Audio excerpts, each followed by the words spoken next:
সাইদের কবরে আমরা এসেছি আবু সাইদের নগরীতে।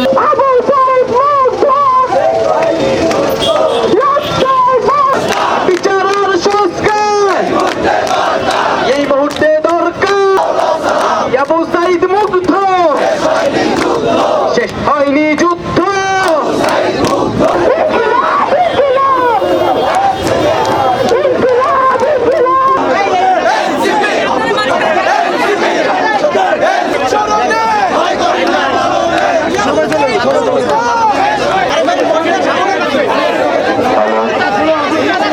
রংপুর থেকে বারবার বিদ্রোহের জন্ম দিয়েছে এবং রংপুর যে কৃষক মজলুমেরা বারবার লড়াই করেছে নিজেদের অধিকারের জন্য।